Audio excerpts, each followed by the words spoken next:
Welcome to Media Minds with your host, David Wolf. Welcome to Media Minds. Joining us on this edition is Deb Coviello. Deb, I hope I got your name exactly right. You got it. Amazing. You are known as the drop-in CEO.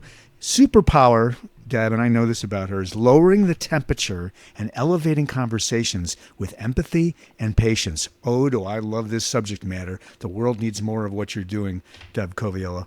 You're a speaker, an author, podcaster, and consultant. You teach C-suite leaders how to establish this idea of lift, light, and lead.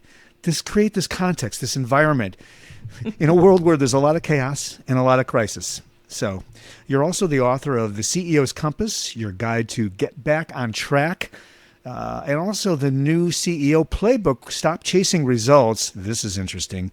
And start pursuing peace of mind. What a concept. And of course, you're the host of your own long-running podcast, The Drop-In CEO, which is your brand. And congratulations, you're 1.5% in the top among Apple podcasts. Welcome to the program. David, thank you so much for the opportunity. We've known each other for a while, but I am ready to jump in and put a spotlight on you and share my insights with your audience. So thank you so much. Well, listen.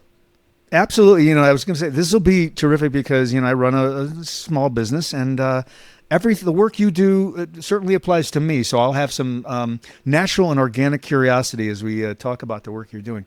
So the concept for drop-in CEO, that's like a structural thing. Where did that come from? So it just fell out of my mouth.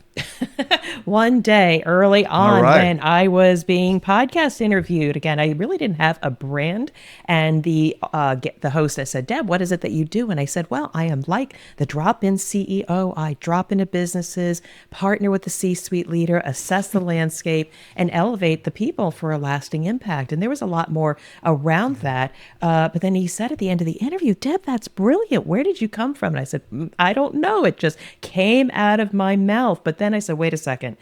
I was thinking of a CEO that worked with me early in my career that dropped in during a time of crisis. And he rolled up his sleeves, helped myself and the VP of operations get through the issue, and also gave us confidence that we could sustain it. And then they pulled him out and they dropped in an IPO team. I remember what he did and how he made me feel.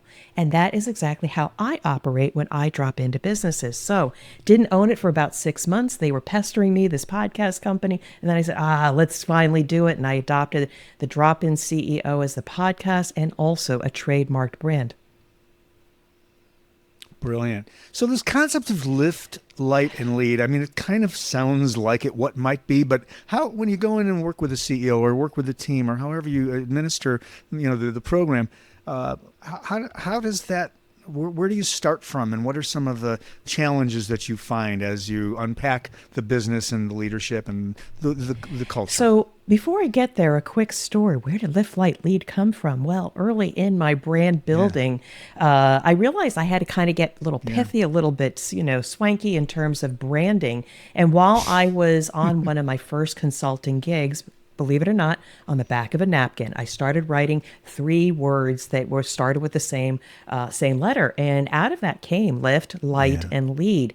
And while I put that napkin away for about 4 or 5 years, I still practice that today. So lift, I go in and lift leaders and by shining a light on their gifts such that they can lead better and leave their legacy. What it is sometimes leaders, when they're in a role, they know their strengths, their weaknesses, but they don't know their gifts.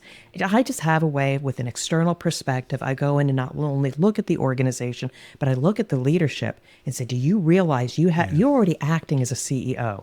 You're already doing this. Do you see yourself as an equal? And by shining a light, I kind of lift them up a little bit, give them a bit more confidence, because ultimately they've got these underutilized gifts that actually help them build more confidence and lead in a different way. So that's kind of my gift to an organization, is not just do the work that I'm asked to do, but leave the people in a better place. And that's interesting because it sort of gets at the idea of imposter syndrome, if we like, or the identity of a CEO leading a company, right? That really kind of this shining the light idea. Do you find that some CEOs don't realize the role they find themselves in and don't understand their own gifts? I suppose That's baked Yeah, into I what you mean, do, right? exactly it. Again, they come in and ask me to solve either a crisis or some kind of transformation they need to go through. But I have to look at them Right, and right, their right. mindset and who they are as leaders, because nothing I'm going to do is going to be sustainable unless we shine a bit of a light on them. Now, I'm going to just, you triggered me. Right. Imposter syndrome, somebody's making a lot of money off that concept. It's really, when you get to the top, it's quite lonely. And sometimes they don't have a support system. They can't turn to the people, they can't Okay. turn to a significant other, a partner. A drop-in CEO is that person that can see what they can do or what they forgot they were able to once do. They just need that reminder of their gifts. And then it totally changes their mindset, their game, and how they lead. So the light is part of that, shining the light on Yeah. them so that they have a recognition about who they really are and what their superpowers I mean, I just might had be. an instance yesterday where I'm working with a vice president of operations, and the way he had his self-awareness, he positioned himself for his next 60, 90, 120 days. I'm just looking at him. And I said, do you realize you are already speaking and behaving as a CEO? Forget about this VP stuff. When you go in and talk to the CEO over there, you are an equal because you already have what it takes. They just don't realize that they already are ready for the next level. They just think because, well, I haven't done it before, therefore, how can I be successful? God darn it. You got to look back at all the times where you didn't know how to do something and you figured it out. Why can't you project that forward? I bring that forward, shining a light on their gifts so they can lead in the way that they already know how to. They just don't realize it. Wow. What other types of challenges as you go in and start working with a CEO do you find? I hate the word trends may not be the word I'm looking for, but are you seeing an arc of some kind, some continuity across the client bases, the folks that you Yeah, work with? so I would say I am brought in more at a time of crisis versus a time of transformation. And the problem with CEOs Yeah, is you that, mentioned that. Yeah. based on their past experience and their success rate, they are the go-to person to get through any crisis, and they wait too long to ask for help. And so by doing so, what might have been just a little bit of an uneasiness or, starting to get some complaints from customers eventually gets to a crisis situation and their customers are leaving. You can call me in to solve those issues. I am happy to do so. It is much more expensive, even with the relationships you have. They don't have the courage to ask for help. And I'm advising leaders at the point where you're starting to feel uneasy and you and your team are exceeding capacity and capability. That's the time to get your support system, get advice, or bring somebody in. Don't do it alone. Your superpower, your pride is also your demise. Ask for help a little sooner. That is really interesting. This fear of wanting to ask for help. Is there a gender specificity to that? Do you find more of that with men than women, or it's a kind of equal, or it's not a thing? It's not a Or thing. what's your It's sense not of a that? thing, though. I will say in my line of all work, right. just by pure statistics, 60 to 70% of the people that hire me happen to be men. They're in that position. Women Interesting. do, hire me as well. But again, they are all celebrated to be that go-to person. They can get through any crisis. They can do it and with their resourcefulness. And once they've exceeded that capability, I once dropped into a company where Yeah. they're having a recall. They haven't been able to replace a senior leader in their organization, and they're getting ready to shut a plant down. God. Had they called me in 6 months earlier, it might have been a little bit less damaging, but happy to help. Yeah. Yeah. It sounds like a lot of the types of crises that you've encountered, and stop me if I'm wrong, tend to be like product oriented and externally focused, or are there sometimes internal people crises that you find they call you in to help? Understanding folks, and we're saying all your preferences to work on the character, the leader, the way they approach what they do, who they are in their role. But when it is a more transactional kind of crisis management thing, is it internal, external? Does it, what kinds of Well, things are it you usually seeing? starts from the inside out. If they had the right management practices and behaviors, they may have been able to avert a crisis. So I have been brought in when there was toxic leadership and they had to fire them. Why did they hold on to that leadership so long? Okay, I drop in. I've been brought in at a time where they have a recall. Well, maybe their systems for making sure that they manage risk properly, or were they one of those planetary leaders like, let's wait for the planets to line up before we take action? They roll the dice and they become the next person in the news. Those are the kinds of crises that I'm seeing usually sourced from internal, not from economic, political, or pandemic oriented. It usually starts with the leadership. Anything that happens, Don't talk about, oh, that person made a mistake, let's fire them. There is always a symptom that leads to a condition that leads to a lack of a management practice that needs to be addressed at every single trend along the way. I'd love to work with people to kind of peel the onion on that. And what do you need to fix from a systemic perspective? Those are the trends that I'm seeing. And gosh darn it, too many people just don't ask for help soon enough. I love the way you're thinking about this and the way you're explaining those situational, the characteristics of leaders and how they can find themselves in these situations. It's all so fascinating. Let's unpack the book a little bit, if that's okay. Yeah. So the CEO's Compass, which is the newer, that's the new one? The CEO's Compass, for which your company has also helped me record the audiobook, was published in 2021, Your Guide to Get Back on Track. The other one is aspirational and will get written in 2025. I simply had to prioritize. Oh, okay. But I can talk about that as well, what it's going to be. Yeah, let's talk about both and kind of like how what your approach is and what you want the to readers to walk away from. So the listeners. CEO's Compass, Your Guide to Get Back on Track, just the inspiration was I talked a lot about my thoughts and what I'd seen businesses do wrong. I had to distill it into something that was actionable for a CEO, but anybody can use it. But it's one of those things that I do talk about, the 7 compass points that ultimately get you to true north or peace of mind. People, process, past, pride, performance, etc. But it starts with, and I remember the first chapter is not my cookie cutter approach. It starts with the leader. And it basically says in the very first chapter, I see you looking out the window, wondering how you're going to get through this next crisis. So many leaders are excellent at what they do, but they get to this juncture where the ecosystem, they can no longer manage it. So I do start with saying, if you're not ready to make a change in who you are as a leader, put the book down. I actually tell the reader, put the book down. But anyway, so basically it's create your own adventure. Most leaders are only off in a couple places, go through the book and pick the areas where they think that they need to shore up their process so they can get back to true north.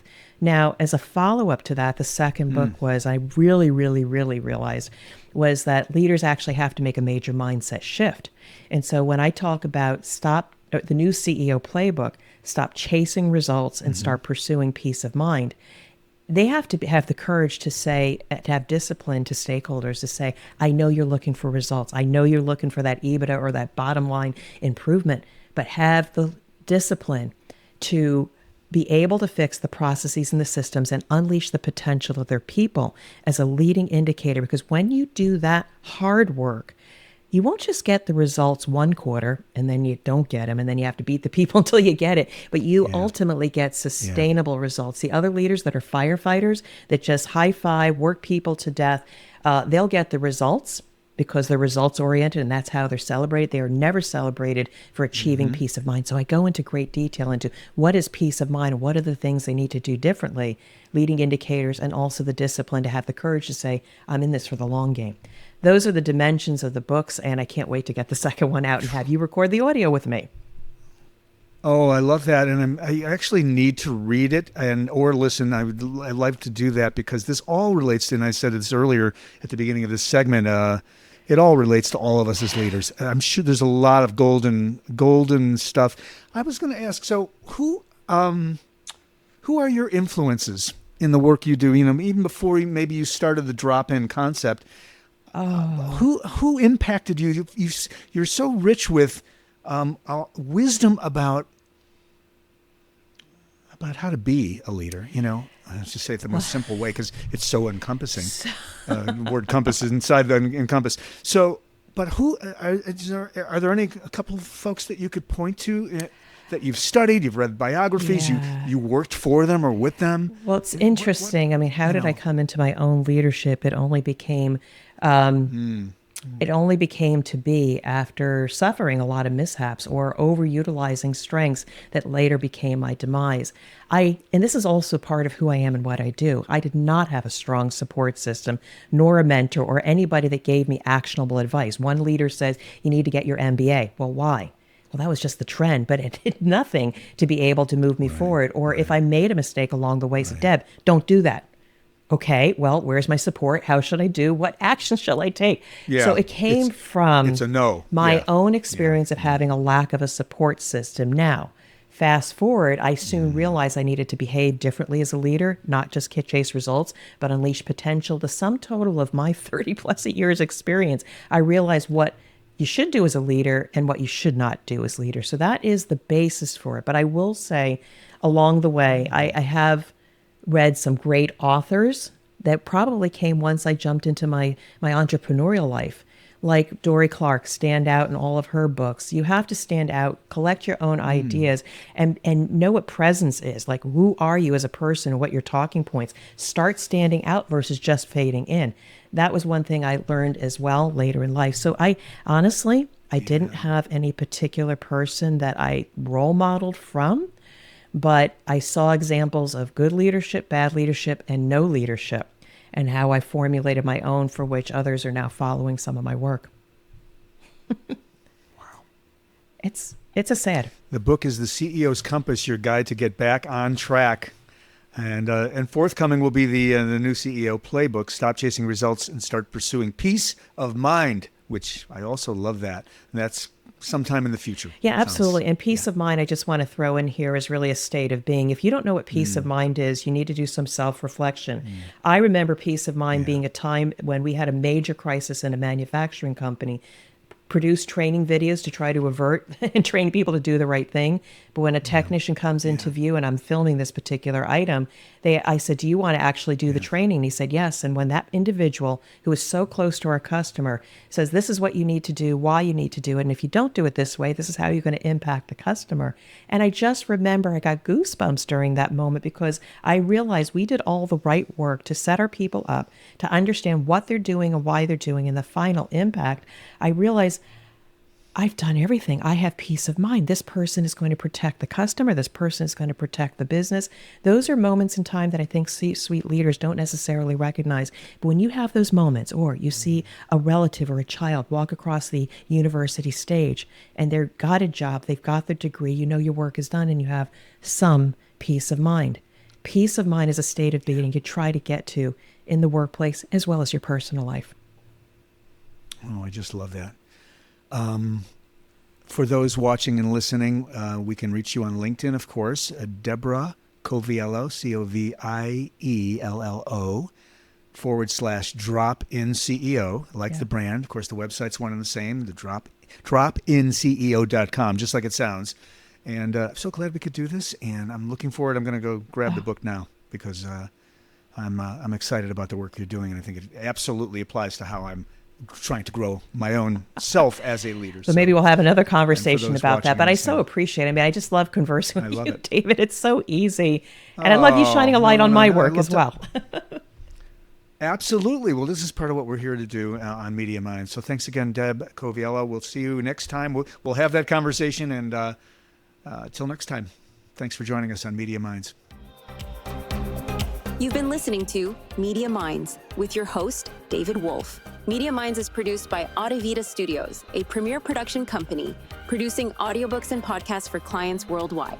Be sure to subscribe wherever you get your podcasts. To learn more about the team at Audavita Studios, visit audavita.com.